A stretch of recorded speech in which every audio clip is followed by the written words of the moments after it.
बोलिए सदगुरु कबीर साहिब की जय। लोग कहते हैं कि एक बार सदगुरु कबीर साहिब ने बड़ी कुशलता से एक पगड़ी बनाई, बड़ी बारीक बारीक महीन महीन झीनी झीनी पतली पतली कपड़ा को बुना और उसे गोलाई में लपेटते लपेटते उन्होंने एक पगड़ी तैयार कर दी। बड़ी अच्छी पगड़ी, बड़ी बड़ी शानदार पगड़ी बनी। लोग देख करके मुग्ध हो जाते थे। जो भी आते थे साहब से कहते थे, बड़ी अच्छी पगड़ी बनी है साहब इस बार। इस पगड़ी को हर व्यक्ति अपने सिर पर रख करके देखता था और बड़ी अच्छी लगती थी, बड़े गौरवान्वित होता था। उस पगड़ी को लेकर सदगुरु कबीर साहिब दुनिया की हाट में जा बैठे और ऊंची ऊंची आवाज लगाने लगे, शानदार पगड़ी, जानदार पगड़ी, 2 टके की भाई, 2 टके की, आओ ले लो ले लो।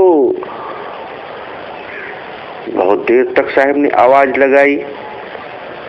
एक ग्राहक आया, उसने घुमा फिराकर पगड़ी को देखा, निरीक्षण किया, उसे भी जच गई, बड़ी अच्छी पगड़ी है। लेकिन उस खरीदार ने कहा, भाई दाम बहुत रखे हो, 1 टके में दोगे तो दे दो, मैं ले लूंगा। साहब ने कहा, नहीं नहीं, दाम तो इसकी 2 टके की ही है, 2 टके ही लगेगी, 2 टका से कम में यह सौदा होने वाला नहीं है भैया। हाँ, लेना हो तो लो। फिर वह खरीदार चला गया।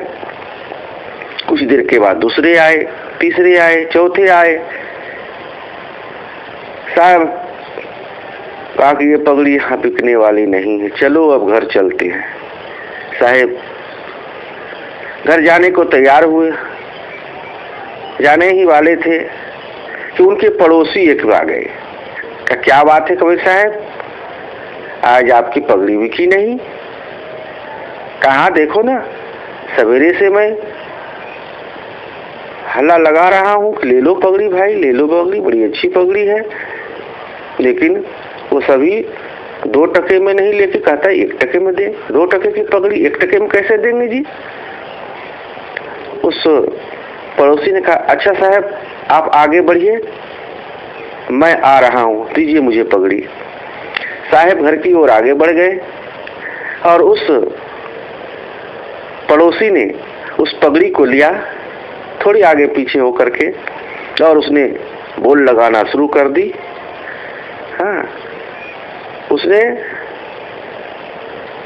ऊंची ऊंची आवाज में, शानदार पगड़ी, जानदार पगड़ी, 8 टके की भाई, 8 टके की, ले लो, ऐसा पगड़ी मिलने वाला नहीं है। एक खरीदार आया और बोला, बड़ी महंगी पगड़ी है जी, जरा दिखाओ तो कैसा है। उसने भी देखा, निरीक्षण किया, परीक्षण किया, आगे से पीछे से घुमा के फिरा के, इधर से उधर से सिर पर रखकर, और उसे भा गई, पसंद आ गई। उसने कहा, भैया बहुत दाम कहते हो, थोड़ा कम बेस करो तो मैं ले लूं, पसंद है मुझे। कहा, ठीक है भैया, दाम तो 8 टके की है, लेकिन आपके लिए मैं 6 टका लगा देता हूं, चलो। लेने वाले ने कहा, देखो भैया मैं 5 टका दूंगा।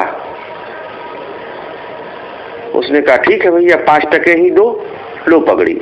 5 रुपये में उसने पगड़ी बेच डाली और साहब के पास आकर 5 रुपये रखे। साहब ये वो पगड़ी 5 रुपये में बिकी। साहब पैसे देख करके बोल पड़े, अनायासे ही उनके मुख से निकल पड़ा, सत्य गया पाताल में, झूठ रहा जग छाय, 2 टके की पगड़ी 5 टके में जाए। हे बंधुओं, हे भाई बहनों, हे हंसजनों, यही इस जगत का व्यवहारिक सत्य है। सत्य के चाहने वाले, सत्य को पकड़ने वाले इस जगत में बहुत कम लोग होते हैं।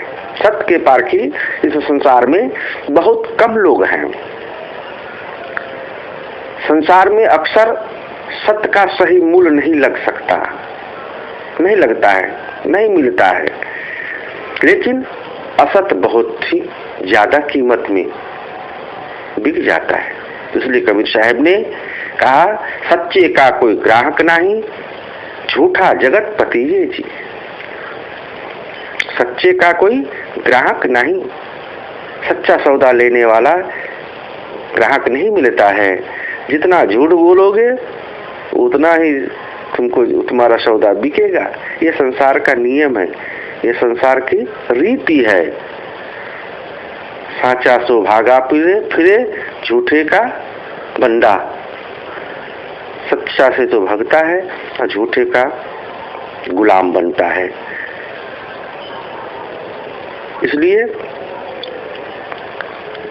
सदगुरु कबीर साहब ने कहा, सांच बराबर तप नहीं, झूठ बराबर पाप, जाके हृदय साच है ताके हृदय आप। ये तो भैया कथा है, कहानी है, किस्सा है। साहेब ने समझाने के लिए उदाहरण प्रस्तुत किया है। इस कथा का सारांश यही है कि हमारा यह तन पगड़ी है, जिनको बड़ी ही झीनी झीनी साईं ने बीनी है। यहाँ पगड़ी का उदाहरण दिया गया, कवि साहब चदरिया का उदाहरण देते हैं। झीनी झीनी चदरिया बीनी रे। इस चादर को बीनने में, इस पगड़ी को बनाने में साईं को बहुत समय लगा, बहुत मेहनत लगा, बड़ी मेहनत करना पड़ा। और इस पगड़ी की कीमत, इस तन की कीमत 2 टके की रखा। 2 टका का मतलब 2 दिन का, एक दिन आना और एक दिन जाना। यही तो 2 दिन का मेहमान रे। 2 दिन का मेहमान हो इस संसार में। एक दिन तो आने में चला गया, दूसरा दिन जाने में चला जाएगा। 2 दिन की मेहमानबाजी में तुम अपने अमूल्य निधि को खो दिया। किसमें? 5 टके में। 5 टका क्या है? ये पंच विषय, शब्द रूप रस गंध स्पर्श, इन 5 विषयों में पढ़कर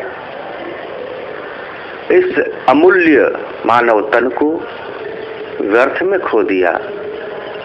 सत्संग, भजन, साधना, सुमिरन में नहीं लगाया और यूं ही पशु पक्षी की तरह व्यर्थ में इस नर्तन को गंवा दिया।